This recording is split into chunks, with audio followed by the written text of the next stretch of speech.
Trick आपको बताऊंगी वही आपको लगा देनी है।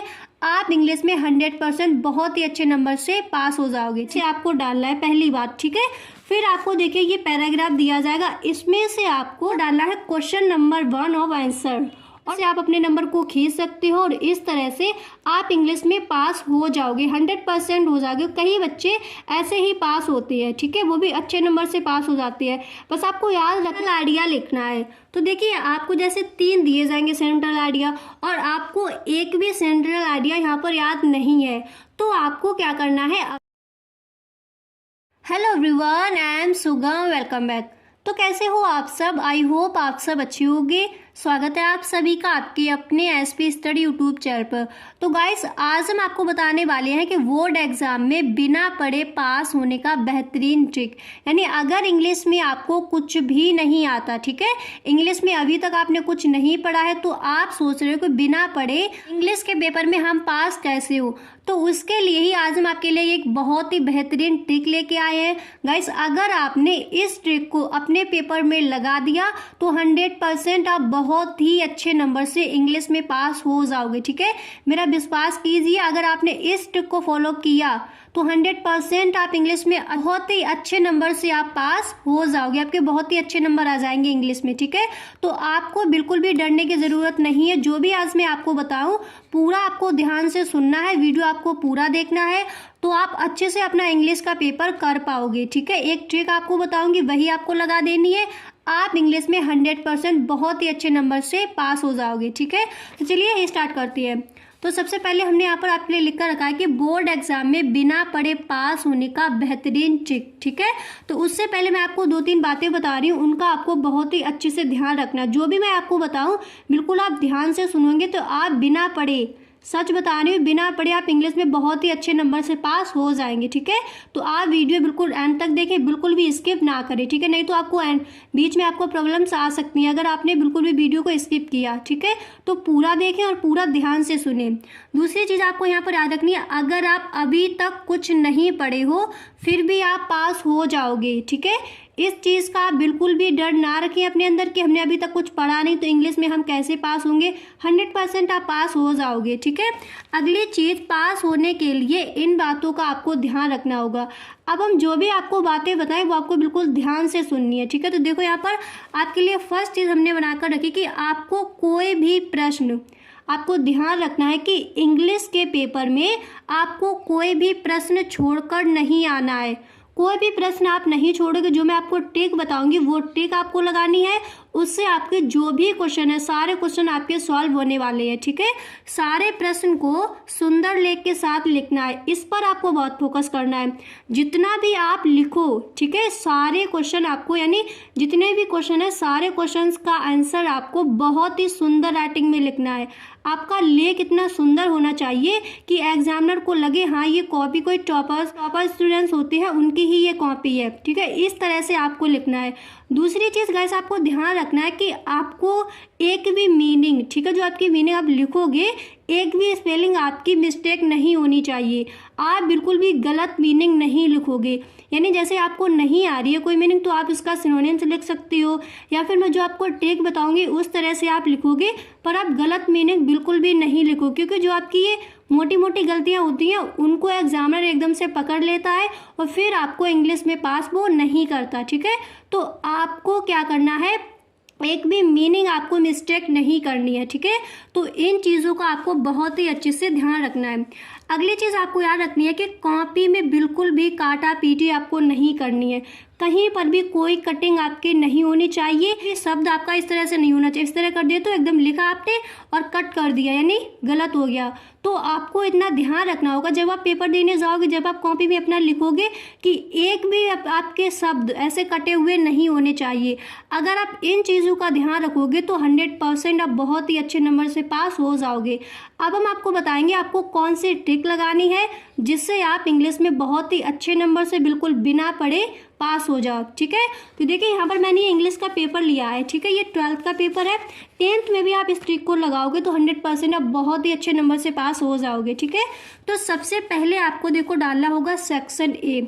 किस तरह से आपको डालना है मैंने सारा आपके लिए लिख कर रखा है, ठीक है, किस तरह से आपको डालना है और किस तरह से आपको ये सब लिखना है, सारा मैंने आपके लिए लिख कर रखा है।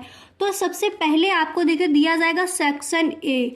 तो आपको अपनी कॉपी में स्केल्स की मदद से सेक्शन ए डालना है इस तरह से। ये देखिए मैंने यहाँ पर डाला है सेक्शन ए, मैंने ब्लैक पेन से किया है और आपको क्या करना है, आपके पास ब्लैक स्केल्स होगी उससे आप कीजिए सेक्शन ए, इस तरह से आपको डालना है पहली बात, ठीक है। फिर आपको देखिए ये पैराग्राफ दिया जाएगा, इसमें से आपको क्वेश्चन आंसर ढूंढने, यानी क्वेश्चन आपको यहाँ पर दिए जाएंगे और इनके आपको आंसर देने होते हैं, यही करना होता है। पहले देखो यहाँ पर ये आपका ये क्वेश्चन दिया हुआ है, इसका आपको आंसर लिखना है। तो इसको आप किस तरह से लिखोगे, देखो ये दिया गया है, आपको इंग्लिश में कुछ नहीं आता, समझ ही नहीं आ रहा कि हम यहाँ का यानी इसका हम आंसर कहाँ से ढूंढें, कहाँ से मिलेगा, किस तरह से मिलेगा। तो पहले आप जो यहाँ पर आप ये वर्ड दिए गए हैं इनको आप पढ़िए और इनसे ही रिलेटेड आपके यहाँ पर वर्ड दिए जाएंगे और जहाँ पर आपका ये स्टॉप लगा है फुल स्टॉप वहीं तक आपको लिख देना है। जैसे आपको बिल्कुल भी इंग्लिश समझ नहीं आती कि किस तरह से हमें आंसर ढूंढना है तो आप इस तरह से लिख सकते हो। तो यहाँ से लेकर यहाँ तक आपका हो जाएगा इसका राइट आंसर, ठीक है। इस तरह से आपको लिखना है। अगर आपको इंग्लिश में कुछ भी नहीं आता तो इसको आप जैसे आपका पैराग्राफ दिया जाएगा तो इसको आप इस ढंग से लिखोगे।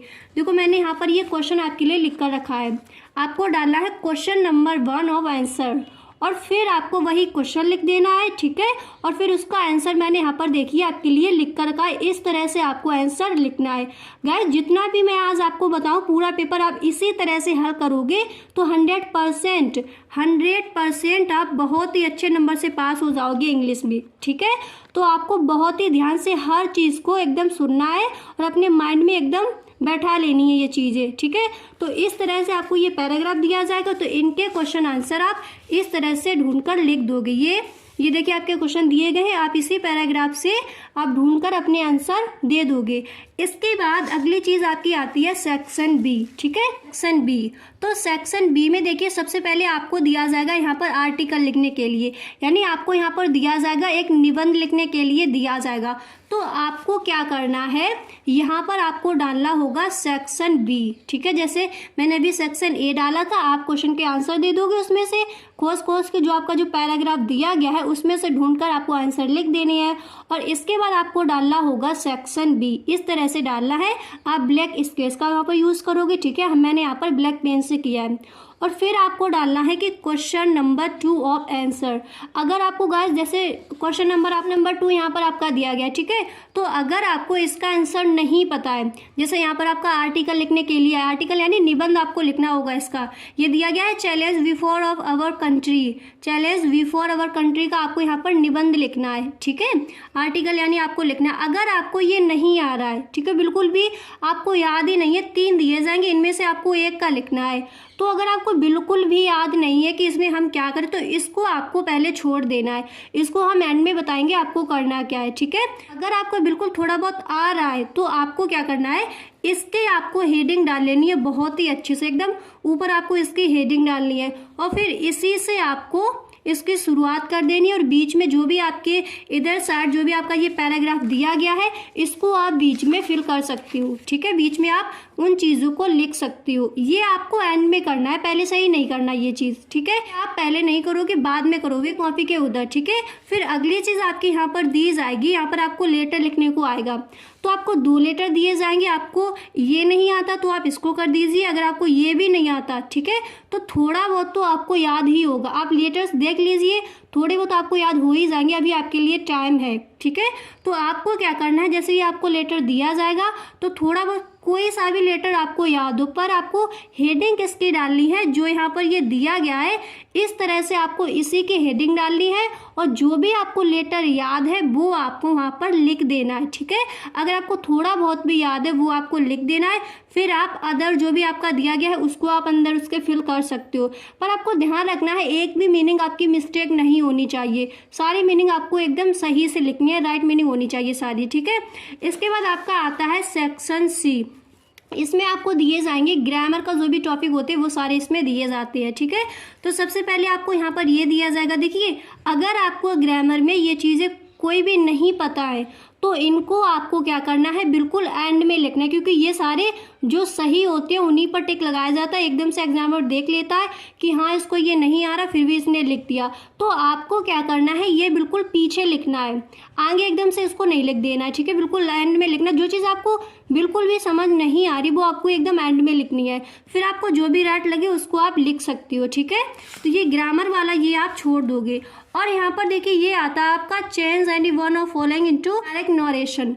आपको इनडायरेक्ट में इसको चेंज करना है, डायरेक्ट में दिया गया, इनडायरेक्ट में आपको चेंज करना है। तो अगर आपको बिल्कुल भी चेंज करना ये नहीं आता, ठीक है, तो आपको क्या करना है, पहले आप इसको अच्छे से ब्लैक पेन से लिखोगे, इसको आप अच्छे से ब्लैक पेन से लिखोगे, और फिर आप जब इसको इनडायरेक्ट स्पीच में जब आप इसको चेंज करोगे, तो अगर आपको यहाँ पर कुछ भी नहीं आ रहा तो आप क्या करोगे, मोहित सेड टू रीता, यहाँ पर आप क्या करोगे, कॉमा और इन्वर्टेड कॉमा को यहाँ से रिमूव कर दोगे और यहाँ पर आप डैट लगा दोगे। इतना तो आप कर ही सकते हो, ठीक है। इतना अगर आप कर दोगे तो आपको आधा नंबर तो मिल ही जाएगा, क्योंकि आपको एक एक नंबर आप अपने अच्छे से खींचने होंगे इसमें, क्योंकि आपको इंग्लिश में पास होना है। तो आपको यहाँ पर कॉमा और इन्वर्टेड कॉमा को रिमूव कर देना है, यहाँ पर डैट लगा देना है, और जैसा आपका दिया गया है उसी तरह से आप लिख सकती हो। इस तरह से आप ये डायरेक्ट इनडायरेक्ट जो नरेशन दिए जाते हैं इसको आप इस तरह से कर सकती हो, ठीक है। जो भी आपका ये ग्रामर का पार्ट है पहले आपको इसको नहीं करना है, ओके। और इसके बाद आपका आएगा सेक्शन डी। सेक्शन डी में यहाँ पर आप ये क्वेश्चन आंसर आज दिए जाएंगे, क्वेश्चन दिए जाएंगे, इनका आपको आंसर देना है। तो आपको क्या करना है, जैसे आपका ये आंसर दिया गया है, ठीक है, आपको देखो इस तरह से लिखना है, सेक्शन डी लिखना है। फिर आपको यहाँ पर अपना क्वेश्चन नंबर डाल देना है। सॉरी मैंने यहाँ पर नहीं डाल पाया, आपको जो भी क्वेश्चन नंबर आपका दिया गया है ये वाला आप यहाँ पर डालोगे, ठीक है, इस केस की हेल्प से। फिर आप ये जो भी आपका क्वेश्चन दिया गया है आप क्वेश्चन को लिख दीजिए, और उसके बाद आपको जैसे इसका बिल्कुल भी आपको आंसर नहीं पता है, आप कुछ भी नहीं पढ़े हो, तो आपको क्या करना है, जैसे ये आपका दिया गया है क्वेश्चन, तो जब आप इसका आंसर लिखोगे तो यहाँ हु से आप स्टार्ट नहीं करोगे, ठीक है। हु वाज मुकेश यहाँ से आपको स्टार्ट नहीं करना है। आपको क्या करना है, देखो इस तरह से आपको लिख देना है कि मुकेश वॉज दी, ठीक है, मुकेश वॉज दी। इतना जब आप लिख दोगे और फिर इससे रिलेटेड आपके पेपर में जो भी दिया गया है, इस चैप्टर से रिलेटेड जो भी कुछ भी कोई सा भी आंसर आपको याद है, ठीक है, तो उसके आगे आप उसको लिख दीजिए। नहीं तो आपको अगर कुछ भी याद नहीं है तो इससे रिलेटेड जो भी आपका पैराग्राफ इस पेपर में दिया गया है तो उसको आप लिख सकते हो। इस तरह से अगर आप लिखोगे तो एग्जामिनर आपको यहाँ पर नंबर 100% देकर ही जाएगा। इस तरह से आप अपने नंबर को खींच सकते हो और इस तरह से आप इंग्लिश में पास हो जाओगे, 100% हो जाओगे। कई बच्चे ऐसे ही पास होते हैं, ठीक है, वो भी अच्छे नंबर से पास हो जाते हैं। बस आपको याद रखना है कि आपका हैंड राइटिंग बहुत ही सुंदर होना चाहिए, आपका राइटिंग बहुत ही अच्छा होना चाहिए, ठीक है, जिससे एग्जामिनर को लगे कि हाँ ये कॉपी एक टॉपर स्टूडेंट्स की है, ठीक है। अगली चीज़ यहाँ पर आपका दिया जाएंगे, ये आपके क्वेश्चन आंसर दिए जाएंगे तो आप इनको इस तरह से करोगे। लॉन्ग आंसर दिया जाएगा तो आप लॉन्ग में इसी तरह से लिख दीजिए, ठीक है।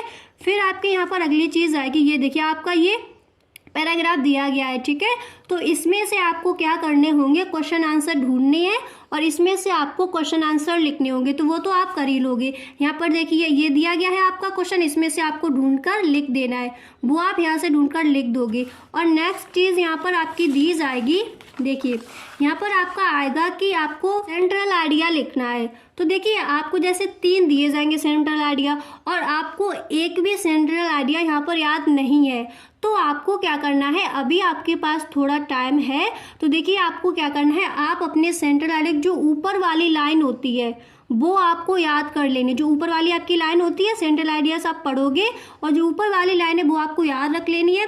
और अगर आपको पता चल जाए कि ये लेसन उसका लिए, अगर आपको लेसन नेम पता है, जो आपके राइटर है राइटर नेम आपको पता है, तो आप सही से बिल्कुल ऊपर वाली लाइन में राइटर नेम और जो भी आपका जो चैप्टर है उसका नेम सही से लिख देते हो और फिर उसके अंदर आप कुछ भी भर सकते हो, ठीक है, यानी उसी पार्ट से रिलेटेड आप कुछ भी लिख सकते हो।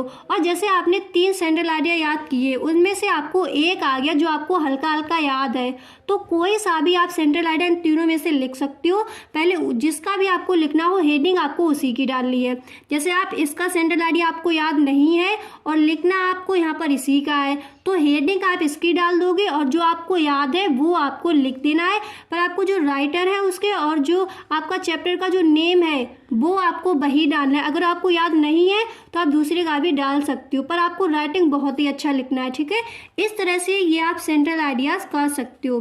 देखिए यहाँ पर आपको नेक्स्ट चीज़ दी जाएगी कि आपको ये क्वेश्चन आंसर दिए जाएंगे, इनका आपको आंसर देना। ये आपका क्वेश्चन दिया गया है, इसका आपको आंसर देना होगा। अगर आपको बिल्कुल भी इसका आंसर नहीं पता है तो जैसा क्वेश्चन दिया गया है वैसा ही आपको नहीं उतारना।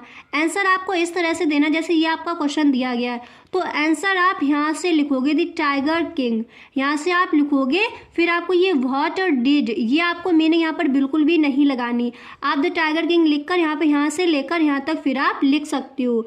इस तरह से आपको इसका आंसर देना है। मतलब आपको अगर बिल्कुल भी नहीं याद है तो इस तरह से आप जो भी आपके क्वेश्चन है उनका आंसर आप इस तरह से दे सकते हो, ठीक है। तो गाइस आज के लिए बस इतना ही, मिलते हैं नेक्स्ट वीडियो में। आई होप आपको वीडियो पसंद आया होगा।